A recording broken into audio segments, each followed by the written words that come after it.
After long time welcome back my dear students.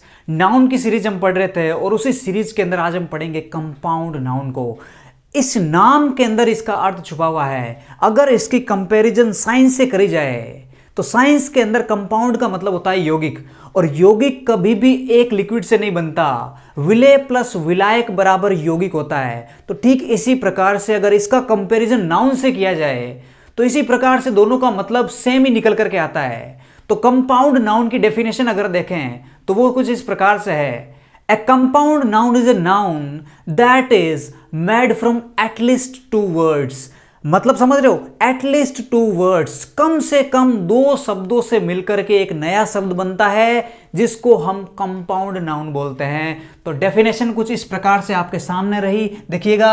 A compound noun is a noun that is made from at least two words, मतलब कम से कम तो उसके अंदर दो शब्द होंगे ही। दो से अधिक वर्ड्स भी हो सकते हैं लेकिन कम से कम दो शब्द होंगे, और दो शब्दों से मिलकर के जो नया शब्द बनेगा उसको हम बोलेंगे कंपाउंड नाउन। और कंपाउंड नाउन की डेफिनेशन समझने के बाद में अब हम पढ़ते हैं फॉर्म्स ऑफ कंपाउंड नाउन। तो तीन प्रकार के कंपाउंड नाउन के फॉर्म्स होते हैं। अब फॉर्म्स का मतलब क्या होता है कि भाई कंपाउंड नाउन कैसे बनता है। तो इसके तीन प्रकार के फॉर्म होते हैं। Number first with space, number second without space, number third with hyphens.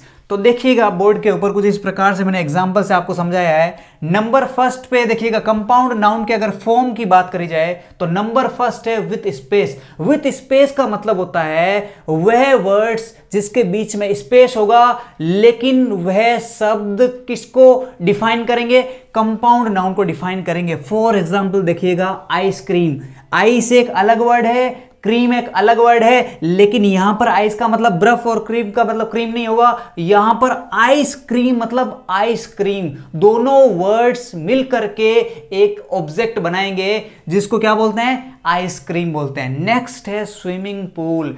अब यहां पर स्विमिंग का मतलब तो तैरना होता है, पूल का मतलब पूल होता है, तालाब होता है, लेकिन इन दोनों वर्ड्स का मतलब अलग अलग नहीं होगा। स्विमिंग पूल एक ही ऑब्जेक्ट का नाम है। अब आप समझ गए होंगे कि दो वर्ड मिलकर के क्या बनता है, कंपाउंड नाउन बनता है। और नाउन इसको क्यों बोलेंगे, क्योंकि ये किसी का नाम है इसलिए। नंबर थर्ड हो गया washing machine, etc. Number second देखिएगा विदाउट स्पेस, मतलब वह वर्ड्स, वह कम से कम दो वर्ड्स जिनके बीच में स्पेस नहीं होगा। पहला हमने पढ़ा था जिसके अंदर स्पेस मिल रहा था आपको, लेकिन इसके अंदर किसी भी प्रकार का स्पेस आपको नहीं मिलेगा। देखिएगा एग्जांपल होमवर्क हो गया, देखिएगा होम एक अलग वर्ड है, वर्क एक अलग वर्ड है, लेकिन इन दोनों को मिला करके एक नया वर्ड हमें मिला है जिसको हम बोलते हैं कंपाउंड नाउन। नेक्स्ट देखिएगा इसी प्रकार से ग्रीन हाउस हो गया, क्लासमेट हो गया, बेडरूम हो गया। देखिएगा बेड अलग वर्ड है, रूम अलग वर्ड है, लेकिन दोनों को मिला करके एक वर्ड बना जिसको हम क्या बोलते हैं, कंपाउंड नाउन बोलते हैं। इनके बीच में कहीं स्पेस दिख रहा है क्या, नहीं दिख रहा है, इसलिए क्या हो गया, विदाउट स्पेस। इसके बीच में स्पेस है तो इसको क्या बोलते हैं, विथ स्पेस। नेक्स्ट है विथ हाइफेंस। हाइफेन का मतलब होता है ये जो बीच में आप डेस देख रहे हैं ना, इसको बोलते हैं हाइफेन। तो देखिएगा कुछ एग्जांपल्स आपके सामने हैं। Brother in law, brother in law का मतलब क्या होता है भाई, साला।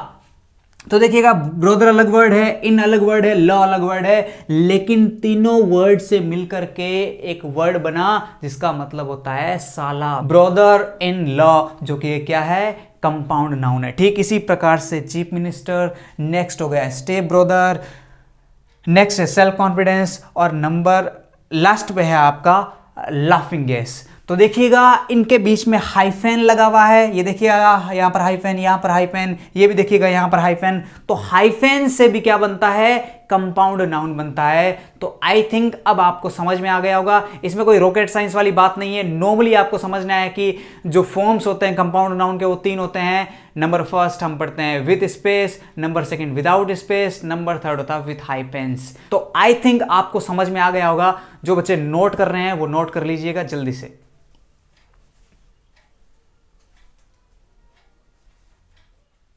सो गाइस, कंपाउंड नाउन की डेफिनेशन और उसके फॉर्म्स पढ़ने के बाद में अब हम वापस से एक बार डेफिनेशन को समझते हैं कि इसके अंदर कम से कम दो वर्ड्स होते हैं, और वो दो वर्ड्स कौन कौन से पार्ट्स ऑफ स्पीच होते हैं, तो उसको हम समझने वाले हैं। तो देखिएगा बोर्ड के ऊपर नंबर फर्स्ट देखिएगा नाउन प्लस नाउन मतलब एटलीस्ट दो वर्ड्स होते हैं। तो कहने का मतलब वह कौन कौन से दो शब्द हो सकते हैं, पार्ट्स ऑफ स्पीच के वह कौन कौन से दो शब्द होते हैं जिससे मिलकर के कंपाउंड नाउन का निर्माण किया जाता है। तो नंबर फर्स्ट हम देख रहे हैं कि नाउन प्लस नाउन से मिलकर के क्या बनता है, कंपाउंड नाउन बनता है। जैसे देखिएगा सी मैन, सी एक अलग वर्ड है और मैन एक अलग वर्ड है। सी भी नाउन है और मैन भी नाउन है, क्योंकि देखिएगा समुद्र भी किसी का नाम होता है और मैन भी किसी का नाम होता है।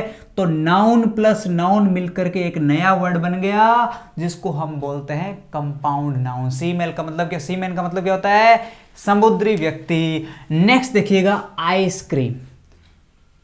तो आई थिंक अब आपको समझाने की भी जरूरत नहीं है, आइस भी एक नाउन है और क्रीम भी एक नाउन है। दोनों को मिलाकर के एक नया वर्ड हमें मिला जिसको हम बोलते हैं कंपाउंड नाउन। ठीक इसी प्रकार से हो गया बाथटब।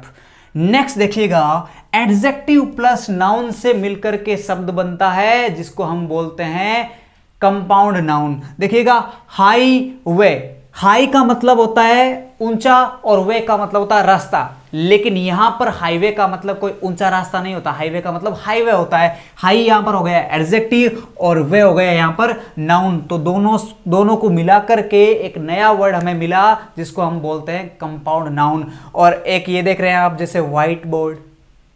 नेक्स्ट देखिएगा वर्ब प्लस नाउन से भी क्या बनता है, कंपाउंड नाउन बनता है। देखिएगा ब्रेक एक वर्ब होती है लेकिन फर्स्ट क्या होता है, नाउन होता है, लेकिन यहां पर ब्रेक का मतलब तोड़ना नहीं होगा, फास्ट का मतलब फास्ट नहीं होगा, यहां पर ब्रेकफास्ट दोनों को मिलाकर के एक नया शब्द बना जिसको हम बोलते हैं कंपाउंड नाउन। और यहां पर ब्रेकफास्ट का मतलब क्या होता है, सबको पता है, नाश्ता होता है। नेक्स्ट देखिएगा ड्राइविंग लाइसेंस। ड्राइव एक वर्ब होती है और लाइसेंस एक नाउन होता है। यहां पर दोनों वर्ड्स मिल गए हैं इसलिए क्या बन गया है, कंपाउंड नाउन बन गया है। और ड्राइविंग लाइसेंस का मतलब ड्राइविंग लाइसेंस। नेक्स्ट देखिएगा नाउन प्लस वर्ब से भी कंपाउंड नाउन बनता है। तो देखिएगा हेयर क्या हो गया, नाउन हो गया, और वर्ब क्या हो गई, कट हो गई। हेयर कट का मतलब हेयर कट।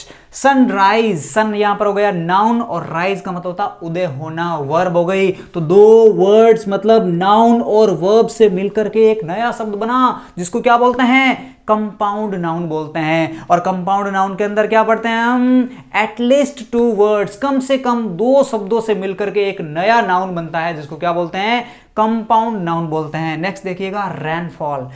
आगे है प्रीपोजिशन प्लस नाउन। प्रीपोजिशन और नाउन को मिला करके भी क्या बनता है, कंपाउंड नाउन बनते हैं। देखिएगा ऑनलुकर हो गया, इनफ्लक्स हो गया। नेक्स्ट देखिएगा प्रीपोजिशन प्लस वर्ब, मतलब इन दोनों को अगर मिला देंगे तो भी क्या बन जाएगा, कंपाउंड नाउन बन जाएगा। आउटपुट हो गया, ओवरथ्रो हो गया। नेक्स्ट देखिएगा वर्ब प्लस प्रीपोजिशन, मतलब इन दोनों को भी मिलने से एक नया वर्ड हमें बनेगा जिसको हम बोलते हैं क्या, compound noun.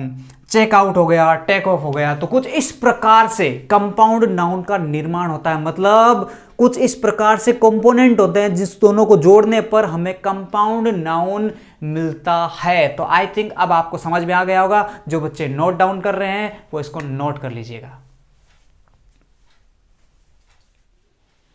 So guys, compound noun के बारे में इतना पढ़ने के बाद में अब हम बात करेंगे plural forms of compound noun. और एग्जाम की दृष्टि से ये सबसे ज्यादा इंपॉर्टेंट है और बच्चे इसी के अंदर सबसे ज्यादा कंफ्यूज होते हैं। क्यों होते हैं, क्योंकि कंपाउंड नाउन के अंदर 2 या 3 या फिर उससे अधिक भी वर्ड्स हो सकते हैं।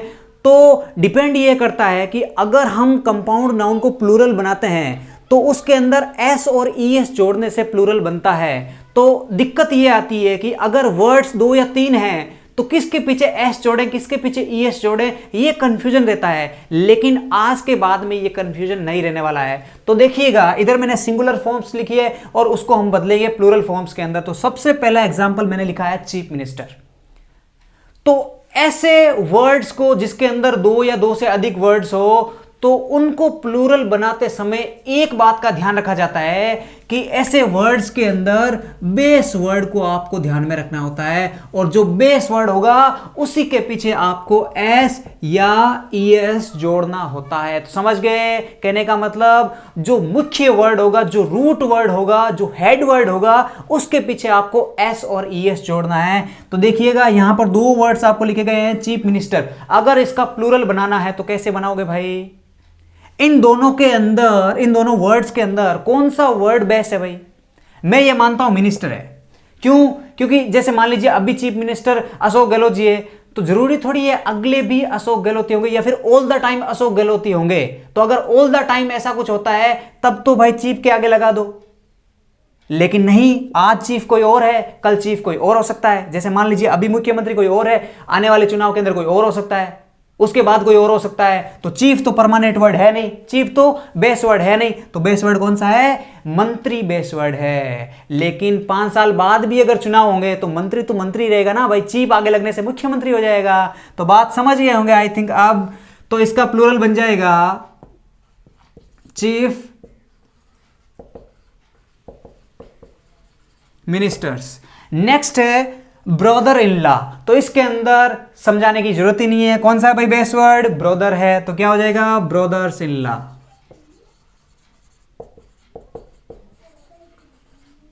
नेक्स्ट है स्टेप ब्रदर। क्या होगा भाई इसके अंदर? Step brothers. बहुत सिंपल है।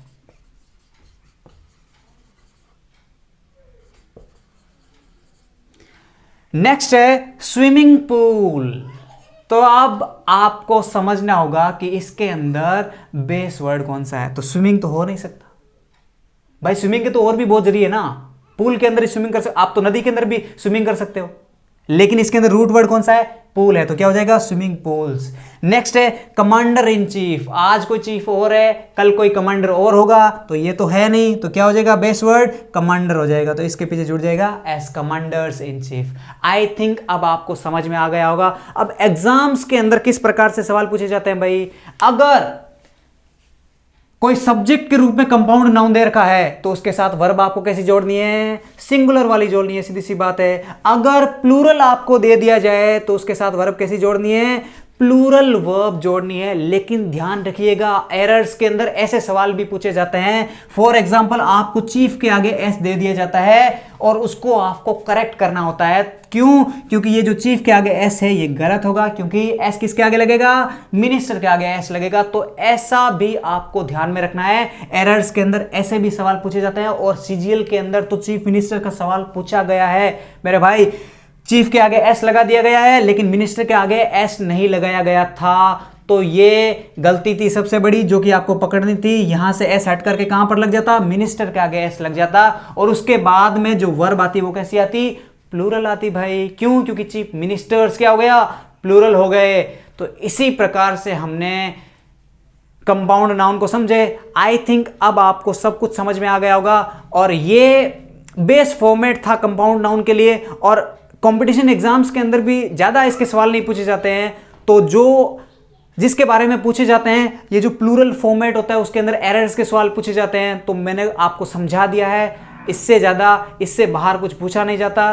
तो आज के लिए बस इतना ही, ज़्यादा कुछ नहीं कहूँगा मैं। लाइक करिएगा वीडियो को, शेयर करिएगा और सब्सक्राइब कर लीजिएगा चैनल को अगर आप नए हैं तो। So wish you all the very best.